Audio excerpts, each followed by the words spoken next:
एक वर्ष पूर्व शुरू हुई प्रक्रिया में नियुक्ति पत्र देने के पूर्व ही रद्द कर दी गई चयन प्रक्रिया, जिसके बाद चयनित अभ्यर्थियों ने जताया आक्रोश।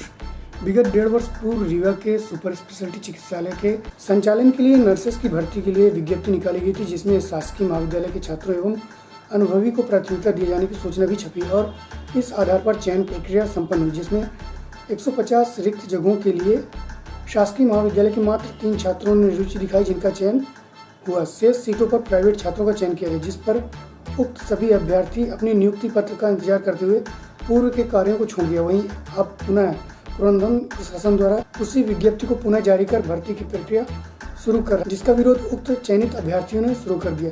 प्रस्तुत है अभ्यर्थियों सहित डीन डॉक्टर मनोज इंदुलकर से जानकारी के अनुसार। अगर वो वैकेंसी जो लोगों जो इंदौर वाले बात हुई थी, गलत इंटरप्रेट किया तो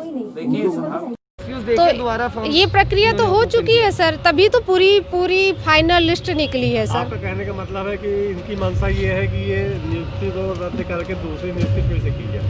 नहीं, इन्होंने वैकेंसी निकाल दी है। 141 कैंडिडेट्स की ऑलरेडी वैकेंसी अभी फिर से निकाल दी उसी विज्ञप्ति के आधार पे।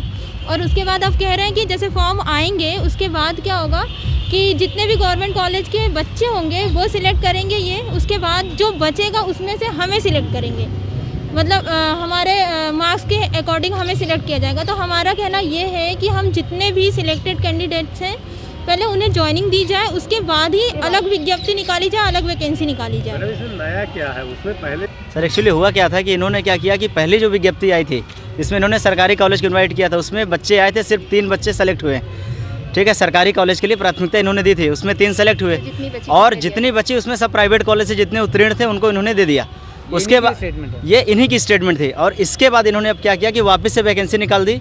हम लोग की चयनित प्रक्रिया की जो लिस्ट है उसको होल्ड में करके दूसरी इन्होंने वैकेंसी निकाल दी और उसमें सिर्फ इनका स्टेटमेंट ये है कि जो शासकीय कॉलेज से उत्तीर्ण हैं जीएनएम और बीएससी के, सिर्फ उनको हम लेंगे पहले और उसके बाद अगर बचती है सीटें तो प्राइवेट कॉलेज वालों को हम देंगे। क्या नाम आपका?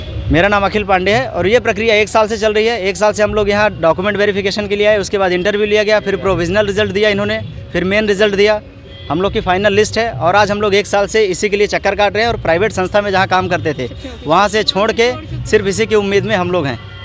इसमें ऐसा है कि शासन के दिशा निर्देश आए थे 17 नवंबर को, जिसके तहत शासन की जो मंशा थी कि जो शासकीय महाविद्यालय से निकले स्टूडेंट है, नर्सिंग स्टूडेंट, प्राथमिकता उनको पहले दी जाएगी। और उसके बाद ऐसा नहीं है, इनका जो कहना है, उनका ये कहना था कि इसमें जो डिले हुआ है और इसी दौरान ये शासन के दिशा निर्देश आ गए, इस वजह से थोड़ा सा उनके मन में असंतोष है।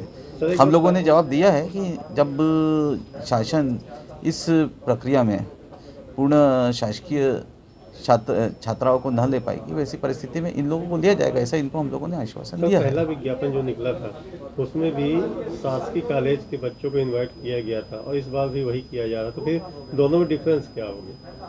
नहीं, इस बार उन्होंने कहा है कि केवल उनको शासकीय ही लेना है। प्रथमतः एक बार जब निकला था उसमें कहा गया था शासकीय जो छात्राएँ पास होकर निकली है इंदौर कॉलेज से, उन्हें लिया जाए। तो उसमें तकरीबन 9 जो है शासकीय छात्राएँ जो वहाँ से पास हुई थी उनको लिया गया था। तत्पश्चात फिर शासन ने ओपन किया था, फिर उसके बाद अभी दिशा निर्देश यही है कि शासकीय है इनसे ही लेना है। तो शासकीय का आदेश बहुत पूर्व से थे। अभी हम लोगों ने इनको आश्वासन दिया है कि अगर शासकीय छात्रा है जो शासकीय कॉलेज से पास नहीं होती है तो वैसी परिस्थितियों में जो हमारी ये जो मेरिट लिस्ट है इसी में से फिर इनकी भर्ती की जाएगी, ऐसा इन्हें कहा गया है और हम लोगों ने इसका जवाब दिया। कंफर्मेशन है कि नहीं, फिर पता चले कोई और डेट आ जाए तो फिर ऐसे ये बढ़ता जाए और डिले होता जाए। 1.5 साल हो चुके हैं अभी तक ये प्रक्रिया में और देखिए प्रक्रिया में इनको होल्ड में रखा गया और हम लोगों ने फिर भी पूरी कोशिश है कि जितना जल्द हो उतना जल्द ये प्रक्रिया को पूरी करें, क्योंकि नियुक्ति पत्र मिलते मिलते फिर ये इसको कैंसिल किया जाना ये बड़ी बात होती है। प्रक्रिया में समय तो लग ही जाता है क्योंकि सब पूरे स्क्रूटनी में सबसे अधिक समय लगता है।